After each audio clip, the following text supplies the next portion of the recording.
ต่อคาดว่าสิได้จักสอบอันนี้ไอ้เทิดคาดว่าสิได้จักสอบอันนี้ไปแล้ว10ปลายประมาณ14ได้แล้วเนาะกัน14สอบปันกันกับผู้เจ้า7สอบบ่ได้ผู้ละ7สอบละ20,000 บาทตกอยู่140,000เฮ็ดเดือนปลายไอ้เทิดได้เงิน140,000ยากอีหลีหาเงินเนาะเพื่อสิไปจูดท่านได้คันจูดละได้เบิดใครอยู่นี่แบ่งครึ่งกับผู้เจ้าเพิ่นแน่เนาะช่างเป็นแท้ไอ้เทิดอันนี้ได้ผู้ช่วยมาอันช่วยให้ท่านอีกฮะอันนี้เตรียมลงไหมอันนี้เนาะเอาพวกนี้เขาสอบแล้วลงต่อลุ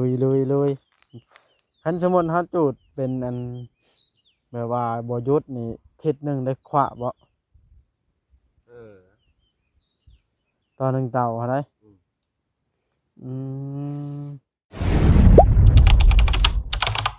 อย่าลืมกดติดตามเพื่อเป็นกำลังใจให้ผมด้วยนะครับทุกคนขอบคุณมากๆครับพี่น้องดูเปิดภาพขึ้นกันมาเยี่ยมไอ้เทิดมาเนี่ยหลังจากที่ไปบ้านป้าแตวก็เลยแวะมาเยี่ยมยามไอ้เทิดแต่จูดท่านคือได้ออกมาสมบูรณ์แบบแท้นี่สบายดีไอ้เทิดสบายดีแต่ผมไม่สบายหายท่านชอบเท่าไรอันปูนนี่ชอบปูนนี่ได้ได้ผู้ช่วยมาได้สายใช่นี่เป็นว่าแม่เล่นน้ำให้ทานถ้วยให้เด่นแท้เถอะเป็นสวดแบบนี้เพิ่นบอก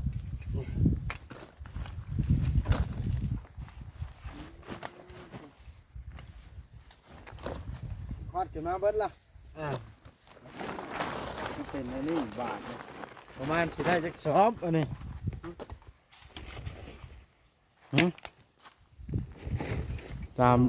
ตามเบิ้งนี่ฮอดบ่ซาวฮอดซับประมาณ10 ป่ายโอ้กว่าแล้วไอ้เทิดเลยมันได้จักชอบแล้ว5 สอบน้ำเจ้าล่ะได้ขัน67เนาะไม่เบิดคักบ่ฮะโอ้มันบ่เลิกเนาะคันคุดเลิกนี่มันสิได้กว่านี้นี่อันนี้เตรียมพร้อมมาลงอีกแล้วตัวนี้เนาะคือยาวแท้นี่มันบ่ยาวไปเพราะนี่ยาวแล้วตอนการออกเนาะ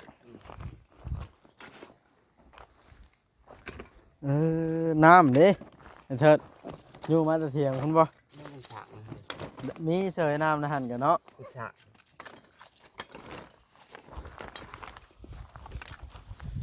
เป็นอย่างนี้เพราะว่าเห็นไปเยี่ยมชาวบ้านนี่ปะมือไหนอ่ะนะวานนี่ปะยังมือแล้วทำมือแล้วได้พบพ่อเพิ่นอยู่ปะพบพ่ออยู่เพิ่นก็ออกมาเบ้าน้ำ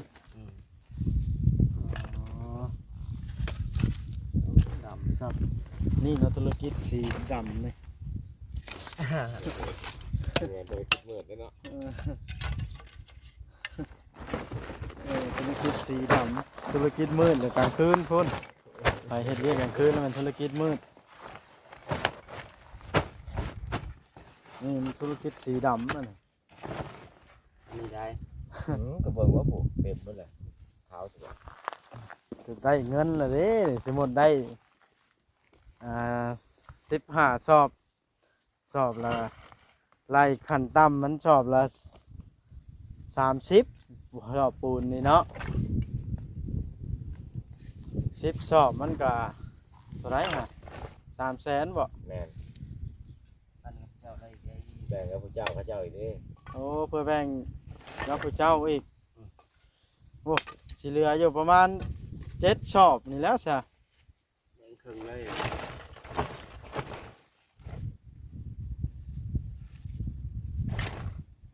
มันหอดเนาะ เฮานี่บ่แบ่งได้เฮานี่ โบแบ่งแล้วกระโตแล้วแบ่งกับเราเนี่ยกัน หมดแล้วไง แล้วรถชูลูกหลานทำเฮ็ดได้คือไม่ตอกตายนี่กูอยู่ถึงแล้วนะเอาให้กูดังกัน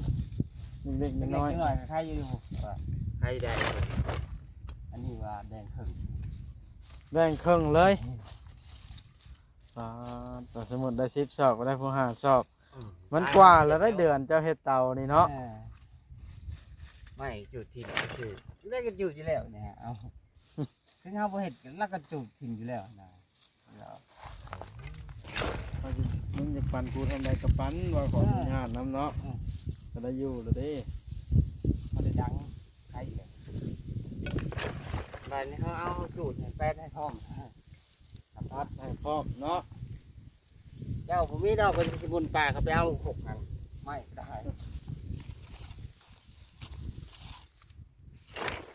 จะชอบเอามาได้ใช้เนี่ย เราเอามาให้ นี่อะไรนี่ให้เล่า บ่แล้วไผสิบ่มักแบบนี้เถิดมักได้ก่อยแบบนี้ มันลูกว่ะมันลูกแล้วดำใครติดไว้เนาะ เมื่อพันดังผ้าดังแล้วก็มันติดเป็นเสื้อผ้าหึงแบบนี้ฮะ เราลูกหักแท้เนาะ ได้แบบนั้นแหละ เดี๋ยวจะต้มยังไงนะ ไข่ โอ้ไอ้เถิดได้ฮอดไข่ได้มาได้ใช้น่ะ ไข่เจ้า แล้วเอามาให้ มันชนวันนั้นแล้วจะเอาไปใส่ตัวกลางมันไว้ดังเนาะผ้าดังคักแค่ได้นี่ โอ้พอดีเลย ถ้ายังใส่ทั้งกลางจะไปชนแบบนั้นเนาะ แล้วพี่ดอก บ่มีผู้ตีเดี๋ยว เขาตีด้วยเนาะเขาแล้ว กินมาแล้วให้ แกนว่ามันคักเนาะไอ้เถิดโอ้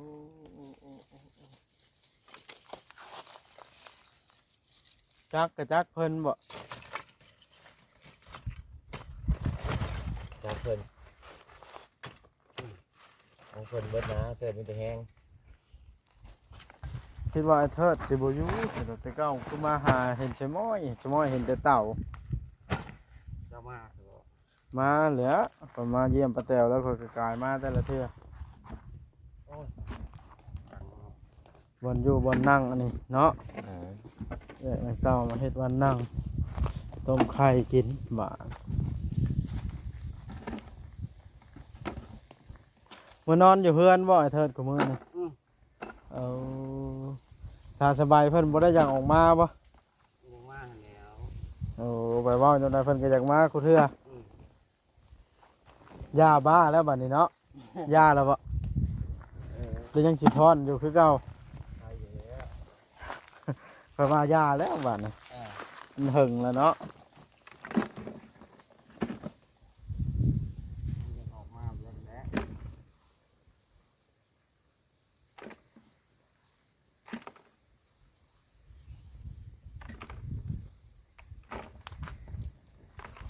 คักอลิปืนเนาะในเต่าหนนะ มันยิงนกเนาะไปก้านกันค่ำกลางคืนบ่ ต้ม น่าสิเสียงลายธาตุเนาะนกเป็นแถวแล้ว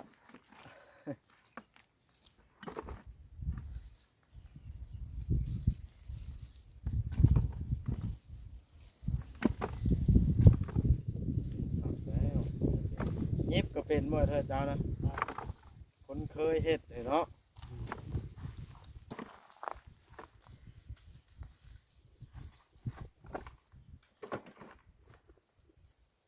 ถามเราขายให้เรา ลาวรับซื้อเองบ่เป็นแหละเนาะ เจ้าของเรานะ นั่นแหละจะว่านะ ให้เฮาคนมาขายเจ๊มาเถอะได้เนาะรถกูมีมันแบกมาขายผมก็สิแบกไก่ เอารถไถลาวมาแก้ไปขายให้ลาวชอบละ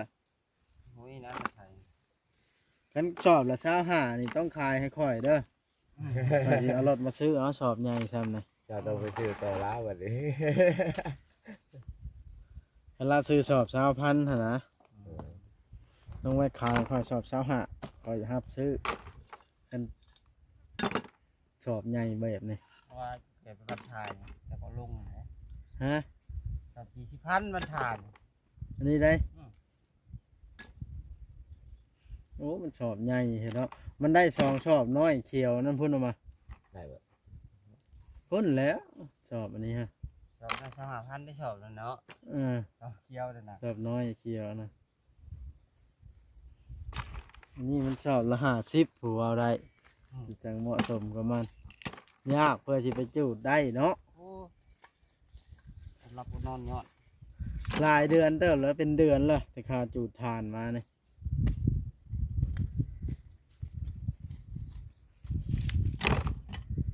ทำมันติดเลยใครดอก ตอนดังช่วงทำอิฐน่ะมันบ่ติดเจ้าเลยไปหาคนมันตอนนั้นเนาะพอมาเห็นแต่เต่าบ่เห็นคนไปใส่เนาะว่ะ จะว่าเฮ้ยไปแถวบ่ แม่นมาเบิ่งเพิ่นใส่ลูกติง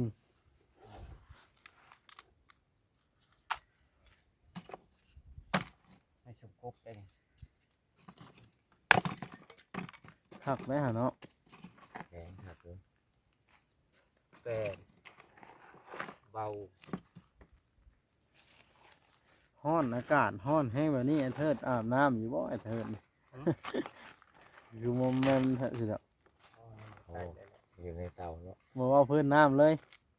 นั่นเลยนะเล่นสักวัน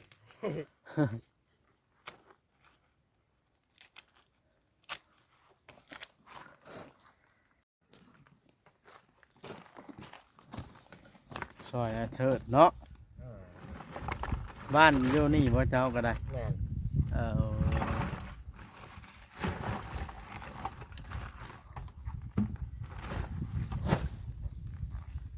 ไอ้เทิดไปเอาน้ำมาจังซั่นน่ะ ว่าใส่ หมดไผนี่บ่ แม่นวะมันมาต้มไข่วะทำไมอะ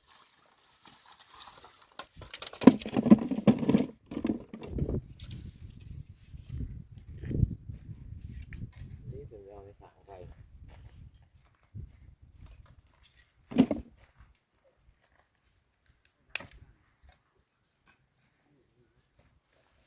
ฮะเดี๋ยวก็ตักไม่ตักไม่ไข่ ล้างมือบ่น่ะ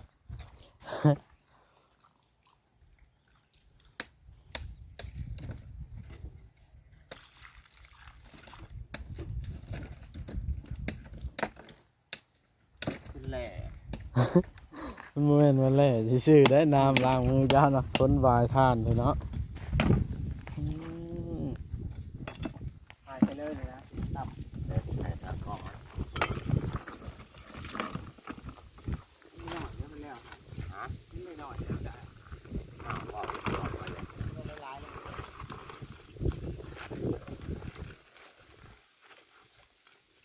มันได้หลายเลยนะเราจะไม่เห็นอยู่ ตับ อีกก้อน ได้6สอบมาเด้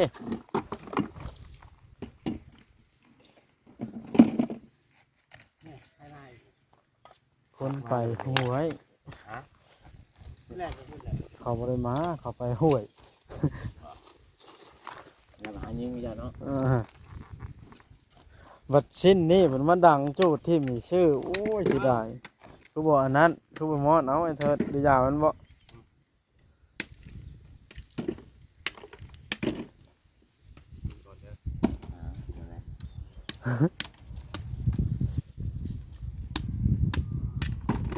กินข้าวกับต้มไข่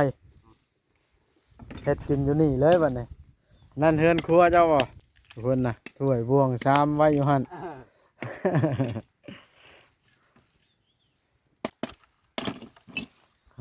กินง่ายอยู่ง่ายบ่ต้องหรูหราบ่ต้องยากซาเนาะ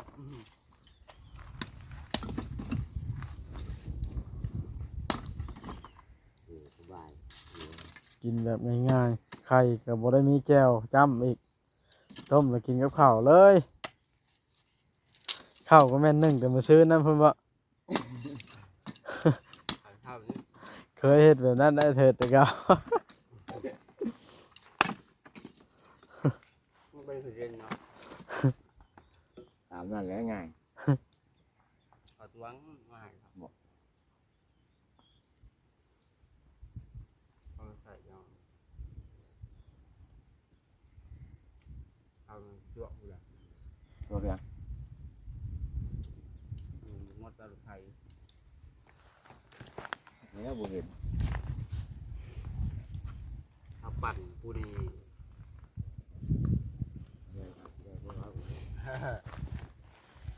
ตัวเตรียมจูดลำมีบ่หรือใหม่จนเบิดเลยอันนี้นะ เบิดเลย เออแม่นเป็นขี้เท่าพร้อมหน่อไม้เทิดจังได้น้อยสอบแท้ เป็นเยอะบ่หลาย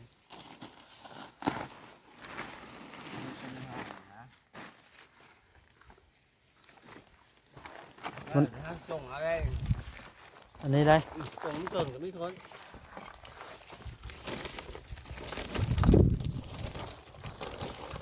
เอาแผ่นชุดเอา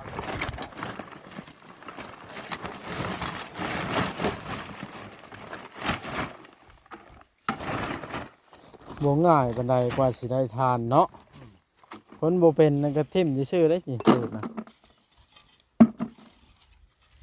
ไปถ่ายออกมาแล้วเป็นยังหายอีก ขายแล้วเพื่อคนไปขายอีกนี่ ตอนเอามาตัดจัดเรียงหั้นแหล้วยากตัวนั้นแหละมันยาก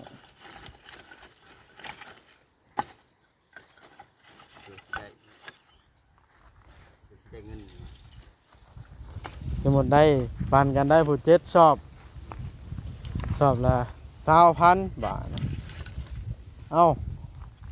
สอบละ20,007สอบ ได้แต่140,000 แม่นบ่ไอ้เทิด ตายนะ ฮะเฮ็ดเดือนปลายได้140,000 หมดสอบ30ใครอยู่คันได้ฮอดสอบ30เนาะ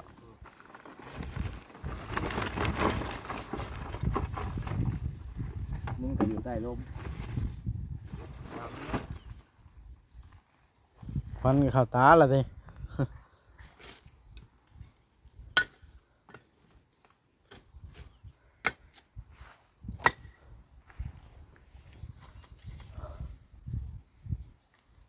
เอาแผ่นเห็นมาบ่ พอแพทย์บ่พอแพทย์พูนเพิ่นบ่ได้มามันชวนอยู่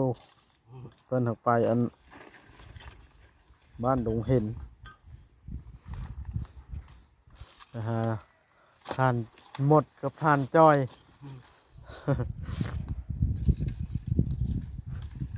เดียวใกล้แท้ ไก่บ่เจ้าก็ฮู้จักบ่ว่ามันไก่แสดงว่าเจ้าเคยไปเด้นี่เนาะเจ้าฮู้จัก แล้วต้องเห็นพลานเลยเนาะ พลานพุ่นแหละ คุณแล้ว แต่กูบ่เคยไปเลย พี่น้อง ภาควัดมหาโศกขึ้นไปฮู้จักบ่วัดมหาโศกก็ได้ โอ้เราไปอ่ะ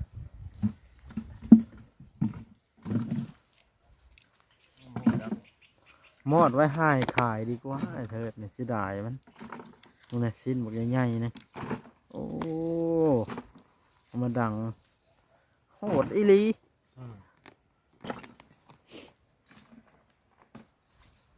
เขายกหัวนึง อันนี้นะโอ้ยพุ่นแหล้ว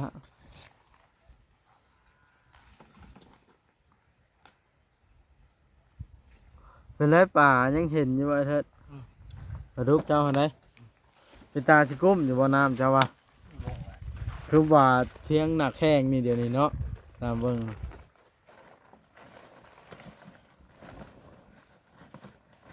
ชอบอะไรกับพวกเก่าอยาก แม่นแล้วเพิ่นโง่แม่นแล้วเราเอาไปดังเนาะมันเบิดแล้วก็ว่างเขา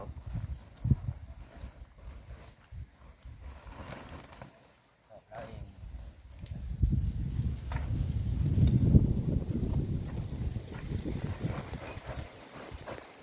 กาดคนละ ของเราเองแล้วเราดังเบิดแล้วเราก็มา เขาลักเขาทานพุ่นแหล้ว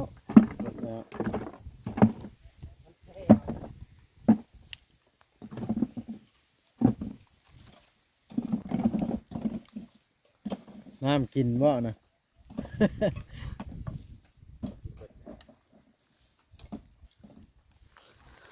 ดีแล้วเพิ่นมาซอยคู่มือบ่หรือหากนมามื้อนี้ แล้วบ้านผ่าน โอ้มือหายทานแล้วมาหายสิเชื่อ ย่างมาดิ่งน้ำเพิ่นซื้อ แม่แล้วมาพ่อต้องหายทานซอยก่อน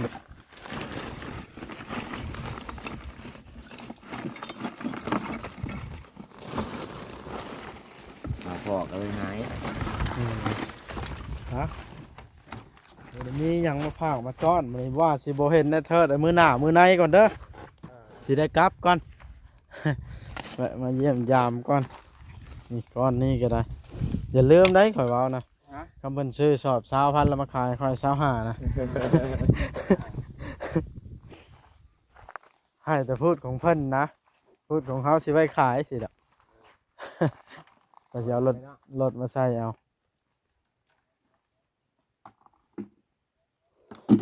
ตกพี่น้องเลยว่าต้นไอ้เทิดอันนี้นี่จูดทานเป็นเดือนได้ เงินอัน140,000